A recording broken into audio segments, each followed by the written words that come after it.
65살의 이경원 씨는 매일 아침 혈당을 측정합니다. 3년 전 당뇨병을 진단받고 생긴 습관입니다. 2021년 말에 227인가 나왔죠. 그 전에도 높았을 것 같은데. 그런데 신경 안 썼죠. 그 결과지를 보지도 않았어요, 아예. 그때는. 생활하는데 뭐 불편함이 없었으니까요. 뭐 아프거나 그런 게 없었으니까. 공복 혈당이 126을 넘으면 당뇨병으로 진단하는데 기준치 이상입니다. 혈액 검사를 했더니 그 다음날 당화혈색소 10.3 당뇨약 먹어야 됩니다. 이렇게 얘기를 하더라고요. 첫날부터 일단은 식사 관리, 운동 관리, 그다음에 탄수화물 자제하고 그다음에 음료수 이런 거 끊고 커피도 라떼에다가 시럽 많이 타던 거를 그냥 아메리카노만 딱 마시고 혈당계를 사서 아침에 공복 혈당을 측정하고 그다음에 식사하고 식사 시작 후 2시간 만에 또 혈당 측정하고 취침 전 혈당 이렇게 계속 측정을 했죠. 매일매일 혈당을 재다 보니 그동안 보이지 않던 것들이 보였습니다. 한 10일 만에 이제 100으로 떨어지더라고요. 계속 그러더니 여기서는 이제 100대가 왔다 갔다 하고. 경원 씨의 혈당 일지입니다. 약을 먹지 않은 날은 확실히 혈당이 높습니다. 간식은 물론 과식과 심한 스트레스도 혈당을 높입니다. 여기 보시면은 또 희한한 게 이날은 보니까 이렇게 올라간 이유가 점심을 먹고 운동 못하고 잠을 잔 겁니다. 그래서 절대 식사 후에는 앉아 있거나 아니면은 이렇게 자거나 바로 자거나 해서는 안 된다는 거예요. 전 그걸 많이 느꼈습니다. 혈당 일지를 쓰며 생활 습관을 바꾸자 혈당 수치가 좋아졌고 당뇨 약도 줄일 수 있었습니다. 혈당은 거짓말을 안 한다는 생각이 들어요. 무슨 얘기냐면 제가 아침마다 공복 혈당을 측정하는 이유는 내 스스로가 그 전날 어떤 짓을 했길래 혈당이 올라갔느냐, 또 어떤 짓을 했길래 혈당이 안정적이냐 이런 걸 계속 파악을 하고 있거든요. 지금도. 연속 혈당 측정기는 체열 없이 피부 바로 밑에 존재하는 수분인 간질액에 존재하는 당을 측정하는 기기입니다. 피부 아래에 삽입한 센서를 통해 세포 간질액에서 포도당 농도를 측정해 스마트폰 전용 앱이나 수신기에서 혈당값을 실시간으로 보여줍니다. 당뇨병은 생활습관병으로도 불립니다. 최근 20, 30대 당뇨병 환자가 급증하는 이유로 나쁜 식습관과 운동 부족 등이 원인으로 꼽히고 있는데요. 38살 김영택 씨는 지난 5월 당뇨병 진단을 받고 달리기를 시작했습니다. 찬 공기 마시고 그냥 나와서 이렇게 뛰는 자체가 너무 이제 힐링이 되고 상쾌하고 그래서 이제 그냥 즐거운 마음으로 나와서 운동을 하는 것 같아요.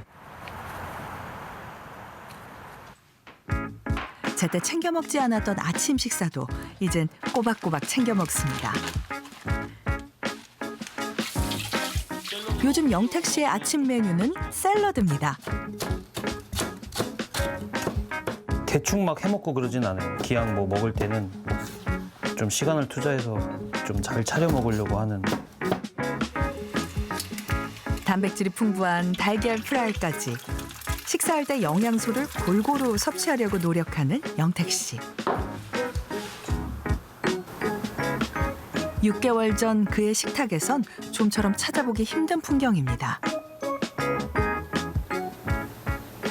차려 먹으려고 하면 마땅히 없으니까 거의 뭐 라면 끓여서 밥 말아 먹고 하루에 한 끼 이상은 항상 라면을 먹었으니까.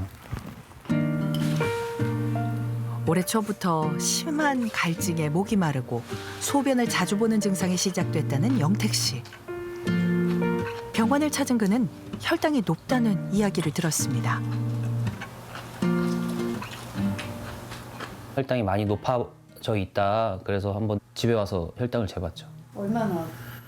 520이 나왔어요. 공복 혈당이 220 정도 됐었고요. 그리고 식후 혈당이 400이 넘었고, 그래서 당장 입원 치료를 하라고 얘기를 하셨는데, 제가 최근에 그 생활 패턴 습관에 대해서 좀 말씀을 드렸어요. 믹스커피 8잔 용량을 두 잔을 먹고, 집에 와서도 갈증 나서 탄산음료를 계속 먹었었고, 최근 들어서 제가 이런 생활 습관이 있었으니까 제가 한번 이거를 관리를 한번 해보겠다. 연속 혈당기를 2주간 부착해봤습니다. 노란색으로 표시된 부분이 고혈당 상태인데요. 시간이 흐를수록 고혈당 구간이 줄어드는 게 보입니다.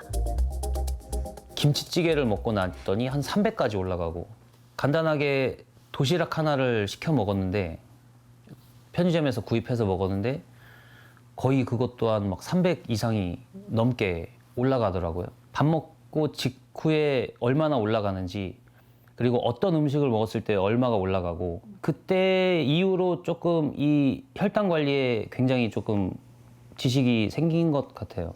사용하면 실제로 당뇨병에 좀 도움이 되겠죠? 그럼요. 굉장히 도움이 되죠. 옛날에 이제 꼭 재셔야 되는 분들도 손끝에서 재는 게 굉장히 힘들고, 맞아요. 이렇게 피 뽑고. 예. 그래서 잘 안 재려고 하고, 또 그 잰 거를 사실 병원에서 볼 수 있어야지 되는데 그 부분까지도 잘 전달이 안 돼서 진료에 많이 도움이 안 됐었는데, 이제 연소혈당 측정기가 나오면서 본인 스스로도 조절하기가 굉장히 편해지신 면도 있고, 인슐린 맞는 분들도 병원에서 정확하게 치료나 가이드해드리기에 아주 유용해졌다고 생각합니다. 아직은 뭐 당뇨에 신경을 안 써도 되는 보통 분들이 좀 사용을 해도 상관은 없는 거겠죠? 네, 꼭 필수는 아니고요. 그분 네. 전당뇨 정도 되신 분들이 좀 이제 당뇨로 진행하는데 좀 더 잘 막을 수 있고, 그분들이 훨씬 또 혈당 스파이크도 심하게 생기거든요. 근데 혈당 스파이크가 여러 가지 노화나 이런 데 관련된다고 알려져 있기 때문에 좀 도움은 될 수 있긴 합니다.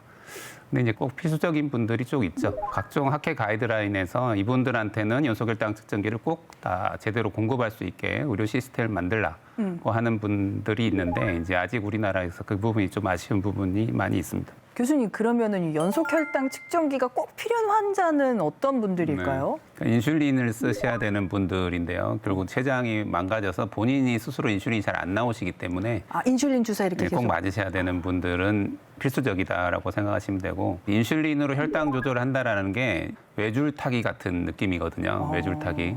너무 고혈당으로 가면 또 장기적으로 합병증이 생기고, 그걸 또 혈당이 정상에 가깝게 하려고 그러면 저혈당이 또 생겨요. 저혈당 쇼크가 되게 위험하다면서요. 매우 위험한 수면 중 사망하는 그런 케이스들이 발견되는데, 한번 저혈당 오신 분들이 또 저혈당이 더 잘 와요. 잘 못 느끼시거든요. 그런 분들한테는 정말 연소혈당 측정기가 생기고, 그다음에 이제 연동된 여러 가지 기기들이 오면서 당화혈색소가 이제 7% 도달하는 게 너무 어려운 일이었는데, 뭐 그냥 루틴이 되는 상황으로 바뀌고 있어요. 그게 되는 나라에서는. 그래서 정말 혁신이 일어나고 있다고 저희가 표현하고 있죠. 떨림이 있거나 다리에 힘 풀림이 오게 또 해요. 62 정도면. 근데 여기서 더 떨어져서 한 40대가 되면은 앞이 안 보이거나 뭐 몸에 감각이 없어진다거나 말이 느려진다거나 뭐 식은땀 흘리기도 해요. 30분 정도만 버틸 수 있게 과일 먹어요. 간식류 먹으면은 이게 식사 후에도 같이 올라서 고혈당이 될 수 있거든요. 밥이 있고 아직 식사 50대까지 떨어지는 혈당. 하지만 서정 씨는 결코 서두르지 않습니다. 식후 고혈당이 되지 않도록 샐러드부터 천천히 먹기 시작하는데요. 혈당을 수시로 확인하고 있기 때문에 위험한 순간이 와도 대처할 수 있습니다. 연당기가 없다면 어떤 하루를 보내든 활동을 하든 항상 손가락 체열에 따라오니까 시간이 지날수록 뭔가 관리를 포기하게 됐을 것 같아요. 포기하게 돼서 그에 따라 당화혈도 올라가고 거기에 따라 혈관도 손상이 돼서 합병증이 오니까 이게 펌프예요. 무선 펌프. 서정 씨는 인슐린 펌프와 연속 혈당 측정기를 함께 사용하고 있습니다. 그러니까 블루투스로 연결돼 있어요, 기계랑 어플이. 보시면 돼요. 아까 수시로 이렇게 상태 봐서 본인이 넣는 거예요? 네. 협력 여기 블루스 들어가시면 간편주입 있어요. 거기다가 필요한 양을 쓰고. 네, 필요한 약. 여기 탄수화물 입력하는 데가 있거든요. 여기다가 뭐 탄수화물 40 이렇게 치면은 이렇게 떠요. 6.65 이렇게 맞으라고. 필요하다. 근데 얘는 순탄수만 계산을 해줘요. 단백질 지방은 제가 알아서. 식사 후 혈당이 오르기 시작하자 바로 걷기 시작하는 서정 씨. 가만히 앉아 있으면 혈당이 급격히 치솟기 때문에 미리 몸을 움직입니다. 경험에서 나온 관리법입니다.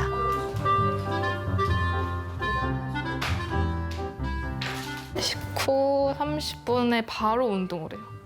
바로 운동을 하고 혈당을 떨어뜨려도 얘가 다시 오를 수도 있으니까 계속 지켜보고 있어요. 제 혈당을. 어떻게 변할지, 혈당 몇에 맞아야 할지, 그리고 어떤 운동을 해줘야 할지 이런 것도 자꾸 생각해요.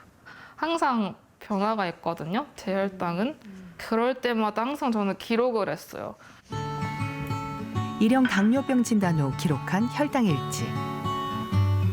서정 씨가 매일 혈당과 치열하게 싸운 기록이 고스란히 담겨 있습니다. 저녁도 저녁 식후, 저녁 식후. 뭔가 눈물이 나는 것 같아요. 뭔가 속에서 울컥하는 것 같아요. 이런 노력이 있어서 여기까지 왔다? 이런. 일형 당뇨병이라는 게 자기 스스로 인슐린이 안 나오는 거예요. 그래서 인슐린이 안 나온다 그러면 혈당이 높아지는 것만 생각하기가 쉬운데 사실 인슐린이 전혀 안 나온다는 거는요. 그러니까 우리가 운전할 때도 사실 속도 줄이려고 그러면 엑셀에서 발 떼는 것부터 먼저 하잖아요. 브레이크를 밟기 전에요. 근데 자기 인슐린이 하나도 안 나온다는 거는 이제 그 단계가 없어진다는 거거든요. 혈당이 올라가는 것도 문제지만 저혈당을 피하는 게 굉장히 어려워지거든요.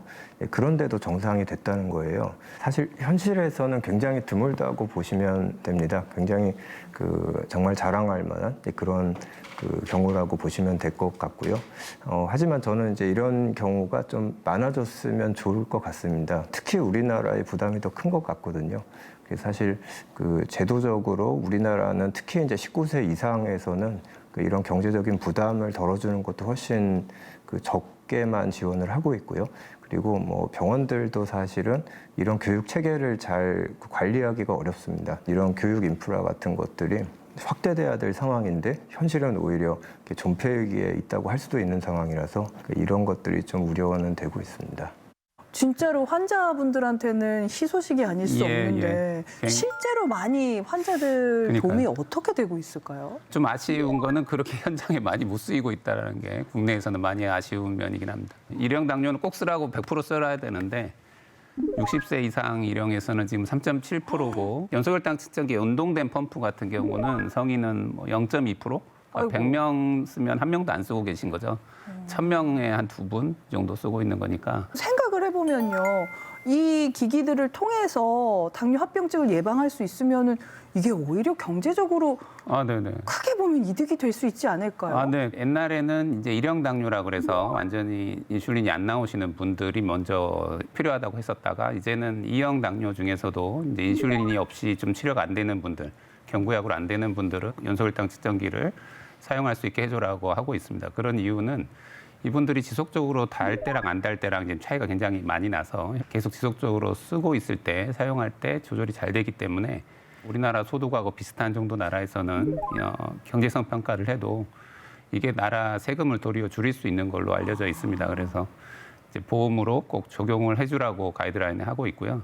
근데 아직 국내에서는 일형 당뇨만 해주고 있고 아직 이제 인슐린 쓰는 이형 당뇨까지는 아직 못 가고 있는 좀 안타까운 상황이긴 합니다. 19세 이상 성인들이 지금 제대로 못 쓰는 문제가 있고 펌프는 되게 이게 4등급 의료기기라고 하거든요. 네. 굉장히 4등급이라는 게 인공 심박동기 같은 거예요. 너무 위험할 수 있기 때문에 병원에서 아주 조심해서 다뤄라 이런 건데 이거를 무슨 냉장고 밖에서 사듯이 요양비로 밖에서 환자가 스스로 사서 막 이렇게 착용하라고 하고 있어요. 그래서 이런 방송이나 보고 달고 싶은데 달아주는 병원을 찾기가 어려운 상황이긴 합니다. 국내가 병원에서 달아줄 달아주는 게 수가 없어요. 아니에요. 투석을 하고 계시는 분들에서 비율을 보면 거의 반 정도가 인슐린을 쓰고 계세요. 근데 사실은 인슐린도 제대로만 치료하면 투석을 많이 할 이유는 전혀 없는데 조절이 안 되기 때문이고 그런데도 인슐린을 제대로 치료받기 위한 병원을 찾는다는 건 우리나라에서 너무 어려운 일이에요. 예. 아예 의료 시스템에 뭐 수가 자체가 없기 때문에 자동차는 공짜로 준다고 뭐 아이들이 운전을 갑자기 할 수 있지는 않잖아요. 그래서 운전을 제대로 할 수 있는 데까지 만드는 게 나라에서 또 돈을 굉장히 많이 돼요. 그 교육하는 시스템에 돈을 굉장히 많이 대고 있고 그렇게 해놓으면 이제 일상생활에 제대로 된 사회인으로 참여할 수 있다라는 거죠.